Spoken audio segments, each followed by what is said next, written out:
Buen día, iglesia, nuevamente. A veces es difícil enseñar cuando hay niños porque su atención a veces es muy limitada, pero tengo que hacer el esfuerzo de hacerlo un poco más rápido y que no me aparte mucho de lo que las enseñanzas nos quieren enseñar. ¿Ok? Hoy entramos al capítulo 3, versículos del 1 al 6, en el estudio que estamos haciendo sobre el libro de Apocalipsis. Generalmente usted sabe que cada domingo mando como, bueno, yo lo llamo un editorial, ¿sí? Como una introducción a lo que vamos a estudiar o al tema que vamos a estudiar. Y hoy al mandarles el editorial había empezado con una parte de los donde está entre el versículo 1 al 6 del capítulo 3, donde dice: no he hallado las obras perfectas delante de Dios. Y había manifestado ahí que muchos de los creyentes o de los cristianos o de las personas que van a la iglesia, mejor decirlo así, creen que hacen para las cosas del Señor bien hechas. Pero el Señor es aquel que evalúa si realmente lo has hecho perfectas. Y cuando habla de perfección está hablando pues de una perfección absoluta para las cosas del Señor, con diligencia, con mucha excelencia, con mucho esmero, ¿sí? Y no lo hace a medias, con aquello que te sobra de tu energía. Y el Señor en su palabra dice, ¿no? Mis ojos pondré sobre los fieles de esta tierra, y el que camine en el camino de la perfección, este me servirá, dice un salmo. Lamentablemente muchos de los que vienen a las iglesias en general creen que sirven al Señor con todo lo que ellos pueden dar, sin embargo no lo hacen, no lo hacen. Y el Señor está reprochando a esta iglesia, ¿sí? Y les está diciendo, ustedes tienen nombre, o sea, tienen reputación de que tienen vida, o sea, de que son cristianos, pero están muertos, les dice el Señor, están muertos. Prácticamente tienen apariencia de ser cristianos, les está diciendo, ¿sí? Reflejan algo que solamente ustedes lo creen, estoy parafraseando, pero sin embargo ustedes no son, dice, no tienen, no tienen a Cristo en su corazón, no son creyentes. La mayoría, si uno ve Sardis, que es el tema de esta mañana, ¿sí? Lo hemos titulado Sardis, la iglesia muerta, y vamos a leer los 6 versículos de los cuales vamos a estudiar. Dice así, capítulo 3, versículo del 1 al 6, lo que vamos a estudiar esta mañana, dice: escribe al ángel de la iglesia en Sardis, el que tiene los 7 espíritus de Dios y las 7 estrellas, dice esto: yo conozco tus obras, que tienes nombre de que vives y estás muerto. Sé vigilante y afirma las otras cosas que están por morir, porque no he hallado tus obras perfectas delante de Dios. Acuérdate pues de lo que has recibido y oído, y guárdalo y arrepiéntete, pues si no velas, vendré sobre ti como ladrón y no sabrás a qué hora vendré sobre ti. Pero tienes unas pocas personas en Sardis que no han manchado sus vestiduras y andarán conmigo en vestiduras blancas porque son dignas. El que venciere será vestido de vestiduras blancas, y no borraré su nombre del libro de la vida, y confesaré su nombre delante de mi Padre y delante de sus ángeles. El que tiene oído, oiga lo que el Espíritu dice a las iglesias. El que tiene oído, dice, oiga lo que el Espíritu dice a las iglesias. Hoy día sí, hoy día yo creo que todos los que de aquí tienen oídos, ¿sí? Pero no basta escucharlo, sino retener lo que tú escuchas en esta mañana, lo que el Señor quiere decirte en esta mañana a través de la enseñanza. Muchas de las iglesias que hay en el mundo, podríamos decir así, están muertas. Pero dentro de esas iglesias hay siempre un remanente que es fiel al Señor, ¿sí? Pero son tan pocos, ¿sí?, que no deja que el Señor saque ese título de la iglesia muerta. La iglesia de Sardis, de la cual vamos a estudiar esta mañana, tenía una reputación de estar viva, pero el Señor Jesucristo, ahí lo que hemos leído, dice: estás muerta, estás muerta. Cuando estamos estudiando estas cartas que estamos leyendo, ¿sí? Hay una espiral descendente que reflejan las iglesias y que pueden reflejar tu vida. O sea, déjame explicarte esto, es importante. Muchas veces los creyentes, ¿sí? Empiezan con esa sintomatología, por ejemplo, de la iglesia de Éfeso. ¿Cuál era? ¿Cuál era esa sintomatología que tenía Éfeso? ¿Habían perdido qué? Su primer amor. ¿Te acuerdas? Sí, habían perdido su primer amor.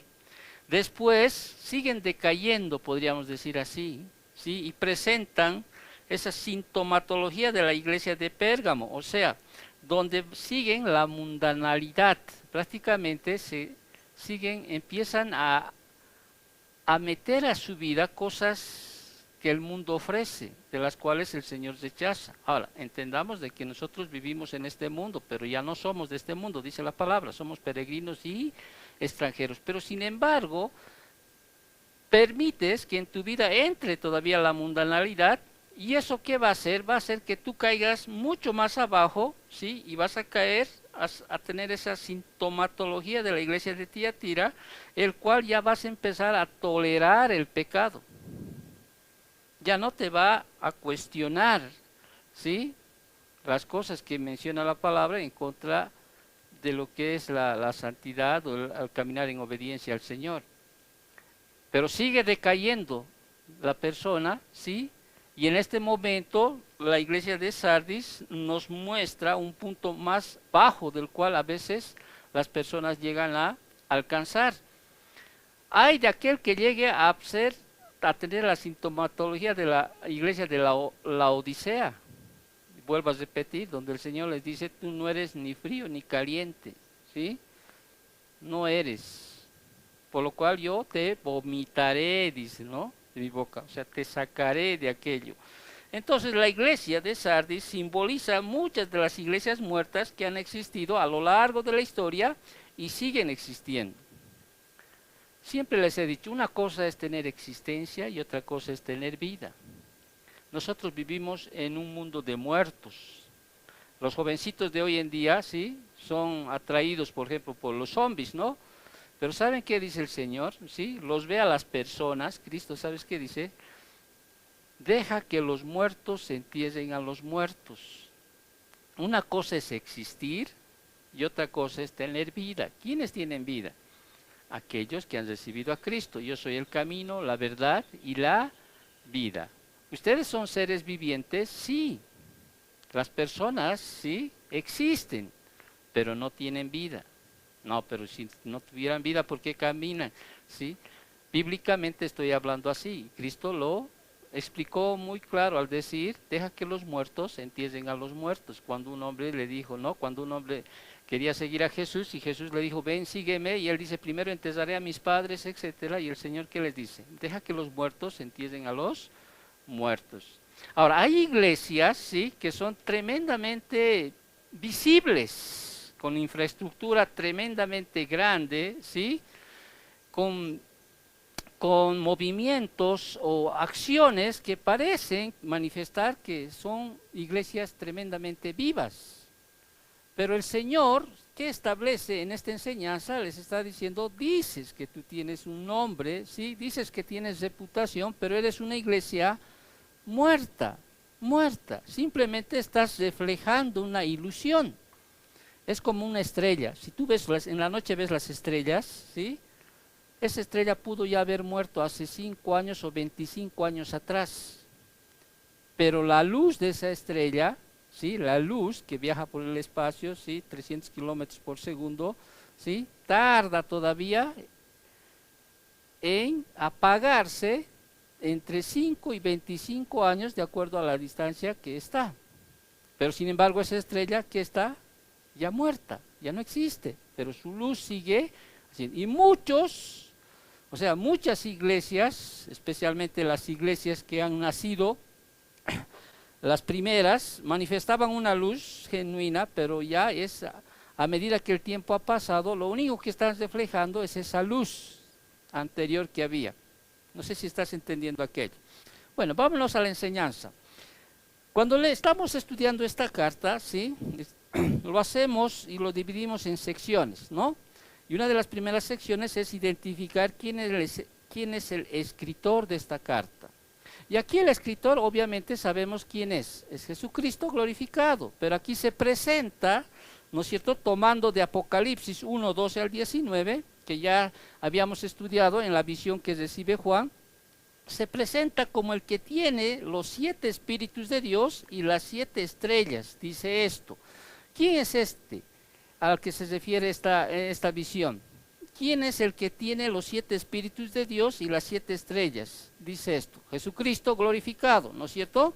Y cuando habíamos hablado ya de esto, los 7 espíritus, habíamos dicho que podría referirse a Isaías capítulo 11, versículo 2, donde se describe al Espíritu Santo como el Espíritu de Jehová, el Espíritu de sabiduría, el de inteligencia, Espíritu de consejo y de poder, Espíritu de conocimiento y de temor a Jehová. Puedes referirse a eso, o también puedes referirse a la descripción simbólica del Espíritu Santo como un candelabro de 7 lámparas, presentada en Zacarías capítulo 4, versículos del 1 al 10. Ustedes han debido ver esa figura de una menorat, ¿no? Como un candelabro que tiene 7 brazos, ¿no es cierto? Representando obviamente en ambos casos a la plenitud del Espíritu Santo. Ahora, aquí Jesucristo, ¿qué está haciendo al presentarse como el que tiene los 7 espíritus de Dios y las 7 estrellas de Dios? Jesucristo está representado en su iglesia por medio del Espíritu Santo. ¿Te acuerdas qué son las 7 estrellas? A ver, alguien me dice, ¿te acuerdas qué significa o qué simboliza las 7 estrellas? Versículo 20 del capítulo 1, ¿te acuerdas lo que habíamos estudiado a un principio? Donde dice, las 7 estrellas son, la última parte del versículo 20, ¿qué son las 7 estrellas? Son los ángeles de las 7 iglesias. ¿Y qué son los ángeles de las 7 iglesias? ¿Te acuerdas? Examen. ¿Qué son los ángeles de las 7 iglesias? Los pastores, los mensajeros, aquellos que probablemente llevaron las 7 cartas a todas las iglesias, ¿sí? Y aquí lo que Jesucristo está describiendo es como aquel que forma de forma soberana en su iglesia, o sea, como aquel que obra de forma soberana en su iglesia por medio del Espíritu Santo y los guías espirituales. Eso es lo que está manifestando, que Él muestra su autoridad, ¿sí? ¿A través de quiénes? De estos 7 ángeles, o mensajeros, o pastores, o predicadores de las iglesias. Entonces, esta presentación, ¿qué hizo? Sirvió de recordatorio a la iglesia de Sardis de lo que le faltaba. ¿Qué es lo que le faltaba a esta iglesia? A ver, ¿cuál es el título que dije de esta iglesia? ¿Qué es? La iglesia que está muerta. En otras palabras, al presentarse como aquel que está representado por el Espíritu Santo, esta iglesia no tiene al Espíritu Santo, ¿sí? Y aquel que no tiene al Espíritu Santo, ¿qué es? Es un muerto, ¿sí? Está muerto. Es una iglesia muerta, son cristianos que están muertos. Porque ¿cuál es la característica de un verdadero creyente? Aquel que tiene al Espíritu Santo en uno, ¿no es cierto? Por eso es necesario nacer de nuevo, y os enviaré el Consolador, y Él va a morar en nosotros. Nosotros somos templo del Espíritu Santo, pero sin embargo aquí Él se presenta, ¿sí? Mostrando la plenitud del Espíritu Santo y haciéndoles ver de que ellos son carentes del Espíritu Santo, del cual Él se está presentando. Estoy muy académico hoy día, o sea, no sé si me vas a entender, pero bueno, vamos a seguir y vas a entender. Ahora, entonces, ¿quién es el escritor? Cristo, ¿sí? El Cristo glorificado. En relación a la iglesia, esta iglesia de Sardis, no hay en las escrituras, no nos dan detalles de cuándo se fundó esta iglesia. Obviamente se ha debido fundar en el viaje misionero que tuvo Juan allá en Éfeso, 2 años estuvo predicando, y probablemente ahí es cuando se fundó esta iglesia de Sardis. Hechos 19:10 muestra aquello. Entonces, pero si tú te das cuenta en los versículos que hemos leído, ¿sí? No habla de persecución, no habla de que la iglesia está en persecución, Obviamente, Satanás, o sea, no tiene por qué perseguir a una iglesia muerta, ¿no es cierto? Porque ya está lleno de falsas doctrinas, falsos maestros, sí, una forma de vida corrupta, o sea, cuando no tiene por qué Satanás perseguir a alguien que ya está muerto. Satanás va a perseguir a aquellos que están vivos, ¿sí? A los creyentes, a los cristianos. En cuanto a la ciudad de Sardis, no me gusta mucho hablar sobre cuándo se fundó, aunque fue en 1200 antes de Cristo, ¿no? Una ciudad como de las que había en ese tiempo, bastante ricas, con mucha riqueza en cuanto al oro, porque de ahí se extraía oros, y mucho se dice que de esas ciudades fueron la primera ciudad donde se pudo acuñar monedas de oro, de plata, sí, fue destruida, fue levantada nuevamente por el emperador Tiberio, por el cual, por esa razón le hicieron un templo para adorar al emperador este. Pero lo que más me llama la atención de esta ciudad es que había aguas termales donde los pobladores de esta ciudad iban y adoraban o rendían culto a esas aguas, porque supuestamente ellos creían que los dioses bajaban a esas aguas termales, ¿sí? Y hacían que las personas, o sea, tenían el poder de dar vida a los muertos. Qué irónica para una ciudad cuya iglesia estaba muerta, ¿sí? No vamos a hablar. Si tú quieres saber mucho más de esta ciudad, puedes buscar como referencia en varios lugares que nos permite ahora la tecnología. Ahora vamos a lo que realmente nos interesa en estos capítulos, y el versículo 1 empieza a mostrarnos el reproche. Y el Señor empieza a decir en el capítulo 1, ¿sí? En la última parte dice: yo conozco tus obras. ¿Ok? Quiero que me atiendan, por favor. Yo conozco, dice. Ya hemos hablado mucho. No hay nada que se pueda ocultar al Señor. ¿Sí? Yo conozco, dice, tus obras. Ahora, Cristo va directamente, ¿te has dado cuenta que Cristo va directamente al reproche de la iglesia y no empieza con el elogio, como siempre suele hacer en las anteriores cartas? Primero elogia, ¿no es cierto? Dice: yo conozco tus obras, ¿sí? Tu arduo trabajo, etcétera. Pero ahora directamente va al reproche y reproche, dice que tienes nombre de que vives. ¿Qué significa esto? Está diciendo: yo conozco tus obras y que tienes nombre. Nombre significa reputación, que tienes un nombre o reputación de estar viva. Pero la iglesia de Sardis no podía engañar a la omnisciencia de nuestro Señor Jesucristo, sí, que conocía sus obras, y con su infalible conocimiento, ¿qué les dice el Señor?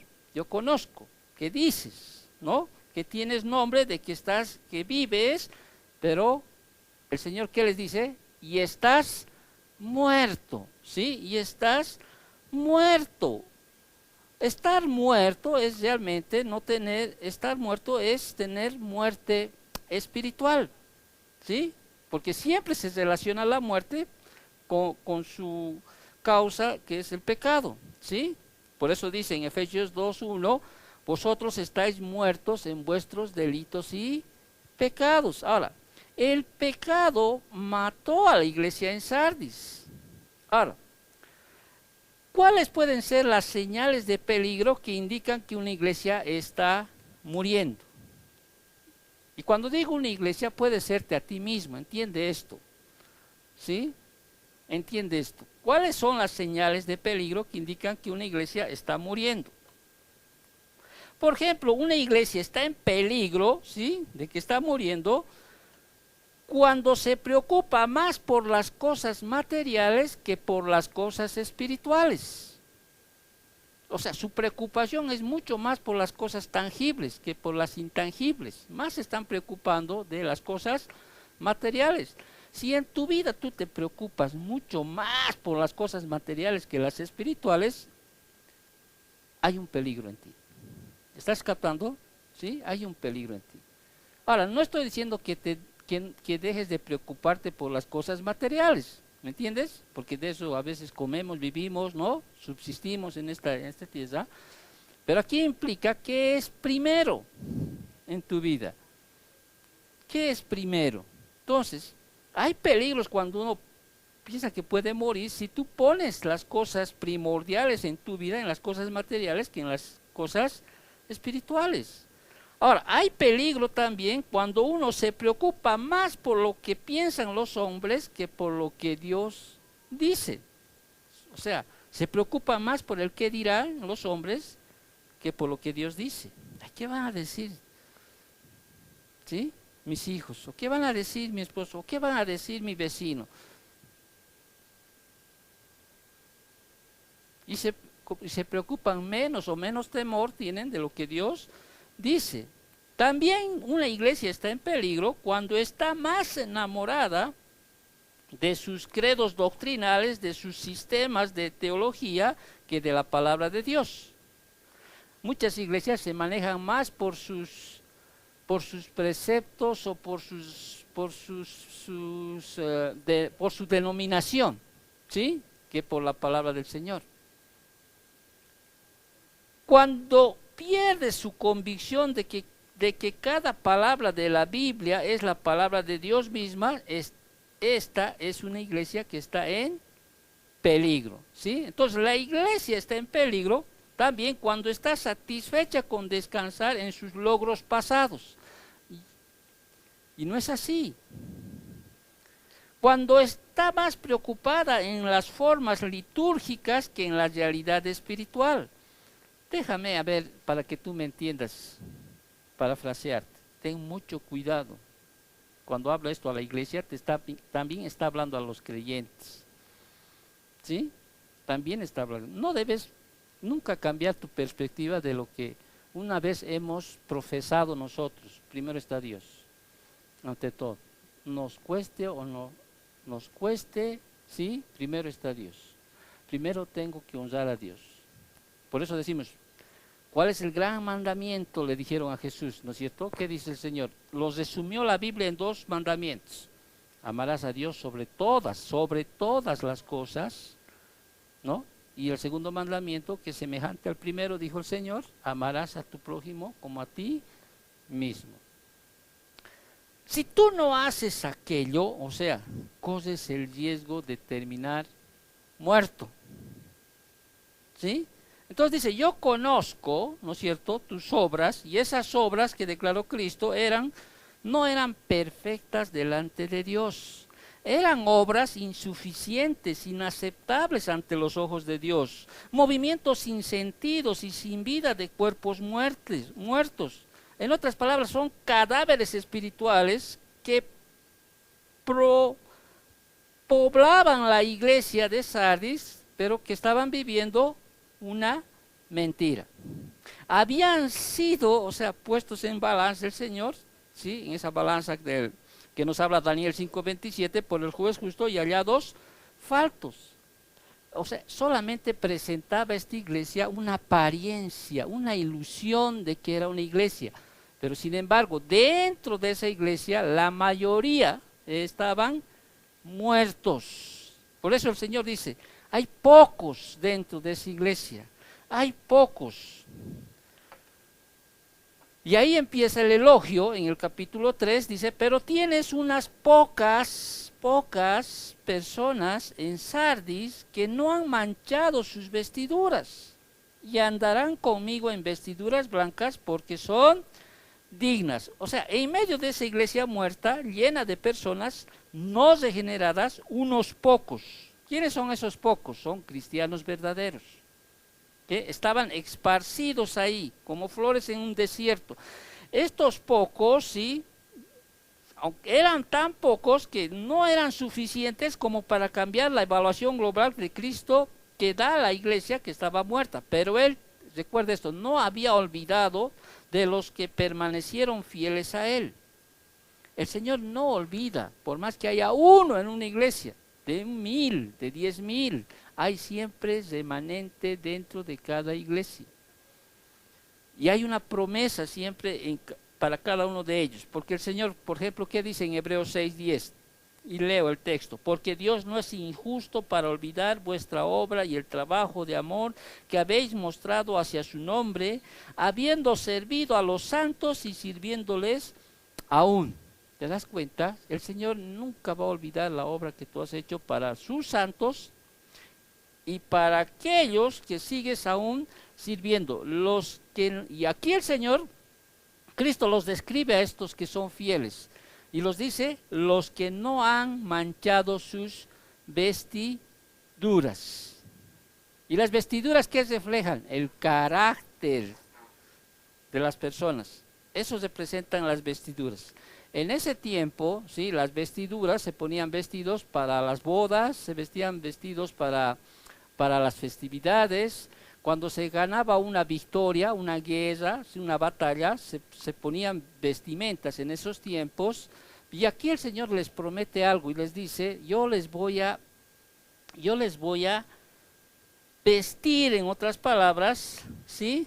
Pero con vestiduras celestiales, blancas. La misma vestidura que tiene Jesús, los fieles, ¿sí? Van a ser vestidos con esa misma vestimenta que Cristo lleva, que los ángeles llevan. Entonces, dice,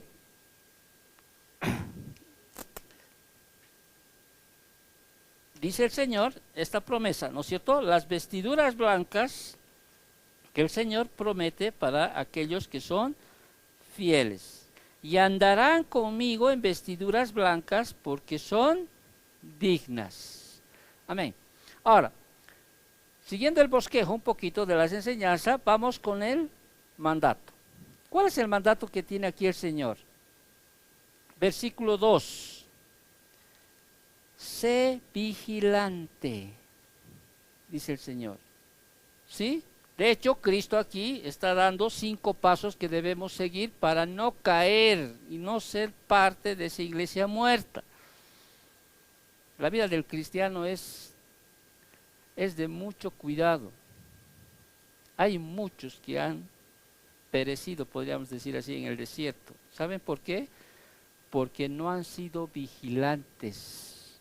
Por eso dice, sed vigilantes. No habían tenido tiempo, no habían tenido ese tiempo para vigilar sus vidas. Este remanente, o sea, el Señor les está diciendo a este remanente, sí, sé vigilante. Lo segundo que les dice, tenían que afirmar las otras cosas que estaban para morir. Cosas, ¿qué se refieren a las cosas? A las realidades espirituales. Lo tercero que les dice es, debían acordarse de lo que habían recibido y oído. Oh Timoteo, le dice Pablo, ¿no es cierto? A Timoteo, guarda lo que has encomendado, ¿sí? Evitando profanas pláticas sobre cosas vanas. Y luego debían volver a las verdades bíblicas que tenían guardadas. Y finalmente debían, ¿qué cosa? Arrepentirse. Abel, Alvarito, Claudio, Vero, los que me oyen. La vida del cristiano, ¿sí? Es ser vigilantes. Vigilantes. ¿Qué dice el Señor a sus discípulos? ¿Qué les dijo a los 12? Les llamó a los 11, ¿no? A los discípulos en un momento cuando el Señor estaba aquí en la tierra. Y les dijo, velad y orad. Y cuando habla esas dos palabras, velad y orad, son verbos que no solo son para ese momento, sino que es para toda la vida. Si tú no eres vigilante, esta ciudad de Sardis tenía ese problema. No tenía centinelas en sus entradas y en sus salidas. Por eso fue destruida. No tenía ahí atalayas que puedan vigilar que el enemigo estaba entrando. Por eso hace referencia a esta iglesia y a la iglesia que está ahí. Esto está hablando a los que están vivos, o sea, a los que son creyentes. No está hablando a los muertos, y les está diciendo a los que están vivos, le está diciendo, sí, sé vigilante. O sea, vela por tu vida, ¿sí? afirmar las otras cosas que están por morir. O sea, a veces, escucha bien esto, a veces, ¿sí? Una virtud que tenías a un principio, ¿sí? Tú sabes que están muriendo en ti. Tú sabes que está muriendo. Antes quizás servías con mucho más agrado, más amor, o hacías algo para el Señor. ¿Me entiendes? Pero como no eras vigilante, ¿sí? Y tú sabes que esas cosas que hacías están por morir, el Señor te dice, si realmente eres un creyente, Él está diciendo, afirma lo que hacías antes. O sea, afirma las cosas que están por morir, porque en un momento que muere, ¿sí? Va a empezar la decadencia en la vida del cristiano. Y para ello, ¿qué les dice el Señor en esto? Sé vigilante, acuérdate, afirma las otras cosas que están por morir, acuérdate de lo que habíais recibido y oído. ¿Cuántas veces se les enseña, o Pablo enseña a Timoteo, le dice a Tito, ¿sí? Acuérdate de lo que has aprendido, acuérdate de lo que se te ha dicho. ¿Sí? Y debes recordar tú qué cosa, las verdades bíblicas, ¿sí? Que han sido guardadas, de hecho están guardadas en tu corazón, pero el problema es que tú no las sacas. En el momento de prueba, podríamos decir así. Ahora, si tú te das cuenta que hay cosas que has dejado, ¿sí? Estás en esa decadencia, como la iglesia de Éfeso, ¿sí? Has perdido tu primer amor, pasas a la iglesia de Pérgamo, donde aceptas la mundanalidad en tu vida, y después pasas a la otra iglesia de Tiatira, donde realmente ya convives con el pecado, ¿sí? Ya permites que el pecado esté en tu vida. Cuidado que caigas más a esta situación o a esta posición de la iglesia de Sardis, ¿sí? Que estés muerta, ¿sí? Muerta, ¿sí? Moriste. Ahora, tú dices que tienes nombre, o sea, que tienes una reputación, que has hecho cosas para el Señor, pero el Señor, nadie se le escapa al Señor de su omnisciencia y Él te va a decir, no, estás muerto, estás muerto. Entonces, las consecuencias son severas si no llegas a cuidar, a ser vigilante, a avivar tu vida. Porque ¿qué dice el Señor? Si no haces aquello, ¿qué dice? Seguimos leyendo el versículo, ¿sí? Porque no he hallado tus obras perfectas. Acuérdate pues de lo que has recibido y oído y guárdalo y arrepiéntete. Pues si no, si no velas, ¿qué dice? Vendré sobre ti como ladrón y no sabrás a qué hora vendré sobre ti. Aquí la amenaza, aquí no se está relacionando con su segunda venida, sino con que el Señor vendría a destruir la iglesia de Sardis si no había un avivamiento en ellos. Voy a destruir la iglesia.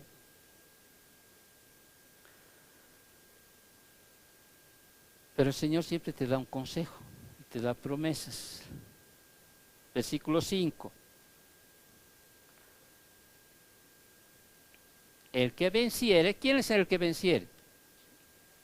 Verdaderos cristianos, ¿sí? El verdadero creyente, ¿sí? El que venciere, dice, será vestido de vestiduras blancas. En ese tiempo, al vencedor el Señor lo va a vestir, dice, para estar en la gran cena de las bodas del Cordero.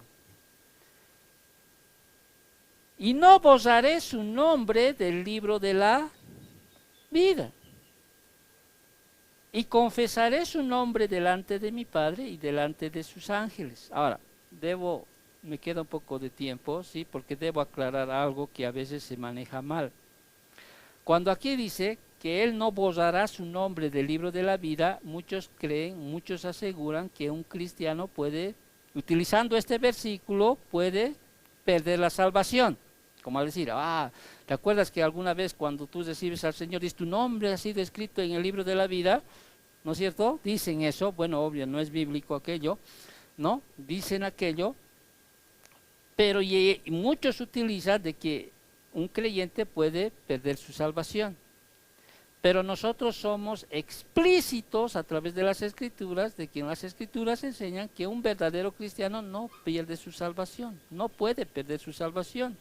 El capítulo 8 del libro de Romanos te da muchas enseñanzas sobre aquello. Nada me separará del amor de Dios en Cristo Jesús, dice, ¿no? Ni ángeles, ni principados, ni tribulación, ni nada creado, absolutamente nada puede separarme del amor de Dios. Ahora, pero explicándote un poco, ¿por qué debo explicar esto?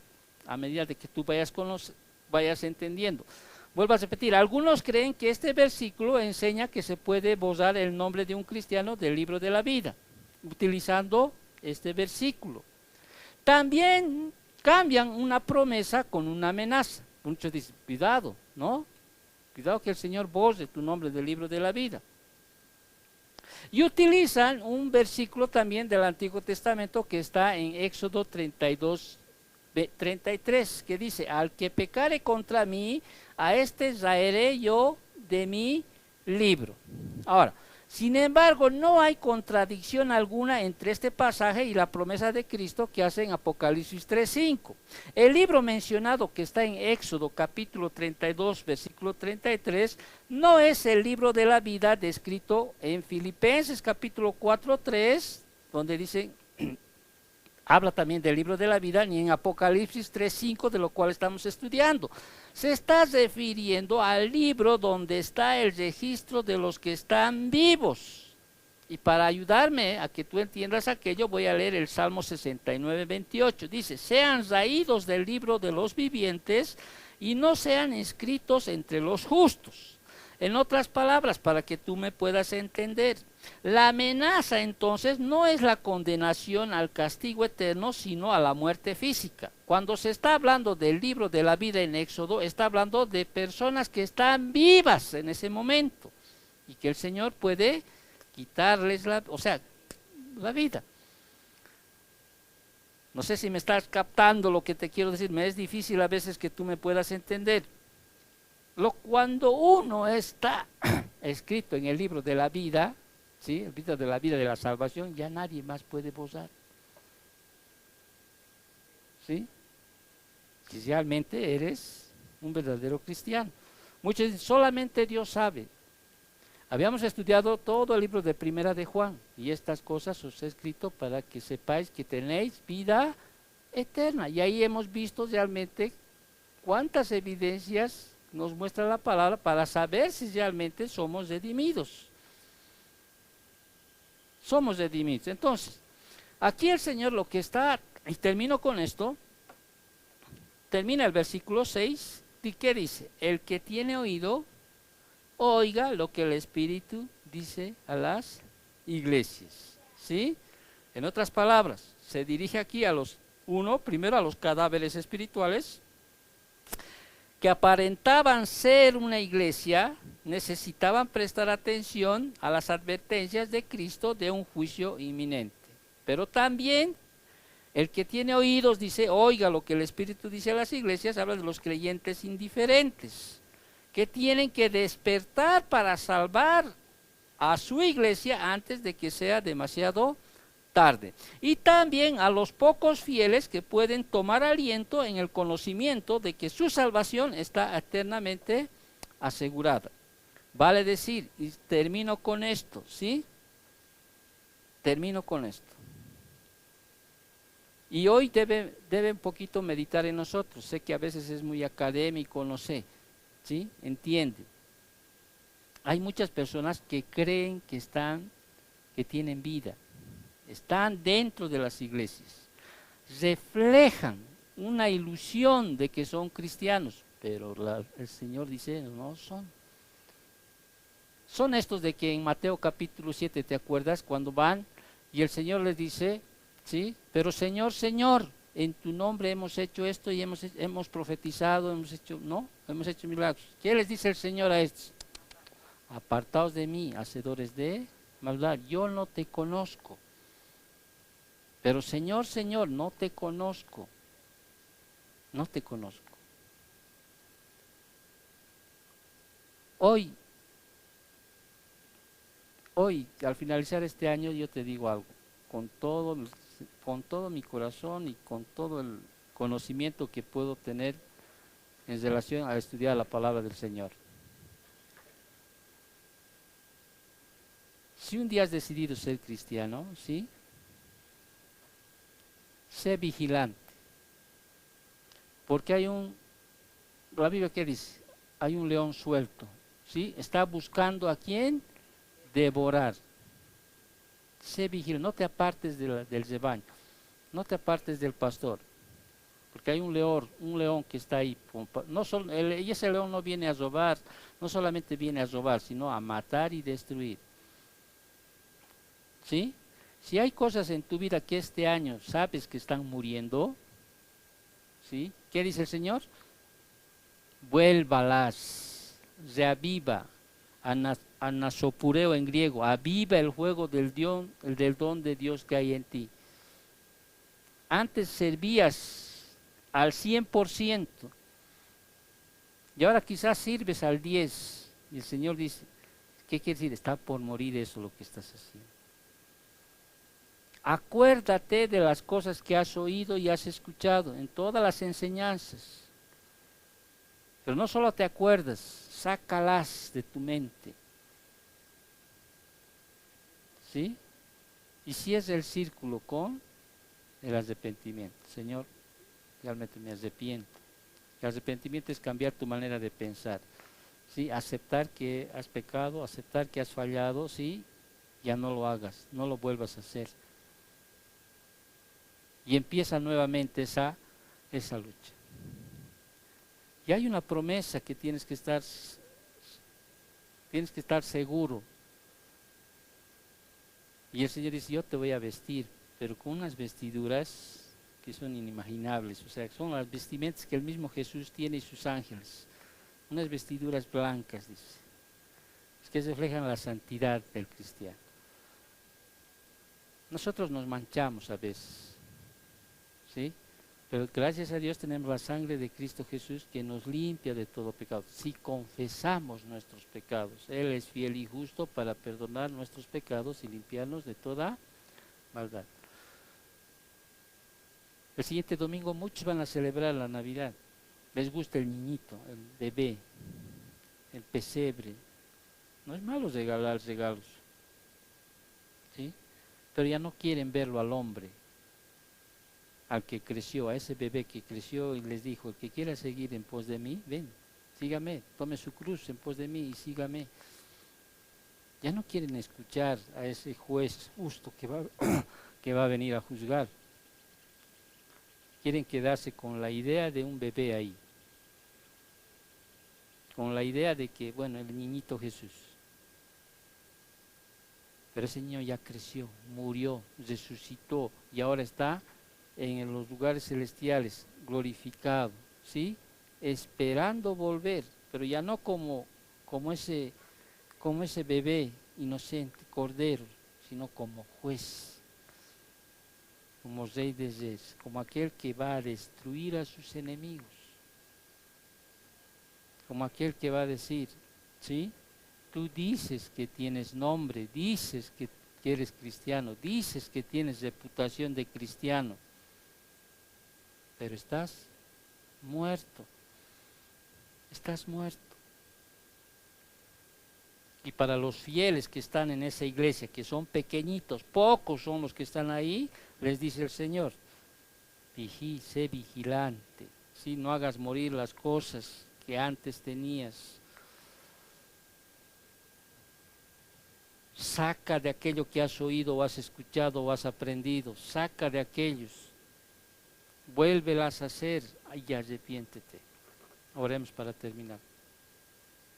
Pongamos de pie, vamos a orar para terminar. Bendito Dios, te agradecemos por tu palabra, te agradecemos por estos 6 versículos, Señor, que debe ser un jalón de orejas para cada uno de nosotros, bendito Dios. Gracias, Señor, porque todavía hay esperanza en nosotros, hay tiempo para el arrepentimiento. Tenemos estos oídos, Señor, que nos hacen escuchar tu palabra y puede llevarnos al arrepentimiento, papito Dios. Si hasta ahora hemos sido negligentes, no hemos sido vigilantes en nuestras vidas y hemos dejado que el mundo entre, perdónanos, bendito Dios. Queremos ya avivar, Señor, en este nuevo año que va a empezar, Padre Santo, aquellas cosas que antes hacíamos con mucho amor, con gratitud, Señor, pues que este año que va a venir también lo hagamos, Señor, de una manera mucho más, más de forma más gozosa, Señor, que pueda alegrar tu corazón, papito. Gracias por todas las enseñanzas que hemos recibido en estos tiempos. Ayúdanos a sacar de nuestro corazón y nuestra mente cada versículo, cada enseñanza, cada principio, bendito Padre. Y hoy, Señor, te pedimos perdón, nos arrepentimos de aquellas cosas que hemos fallado. Perdónanos, Padre Santo. Bendice a los niños que están aquí. Bendice la vida de Andrés, Señor, que el día sábado de la siguiente semana, pues cumplirá añitos, Padre. Bendice su vida, guíalo, Señor. Ahorita quizá no entiende, o Andrés no entiende, Señor, muchas cosas. Sé tú quien puedas hacerle entender, Padre Santo. Bendice a los niños, bendice las ofrendas, Señor. Bendice este día, Padre, y pues ayúdanos, Señor, a seguir adelante. No nos dejes caer en tentación, líbranos de todo mal, papito. Gracias, Señor, por todo en esta mañana. Te agradecemos en nombre de Cristo Jesús. Amén. Eliú también. Amén.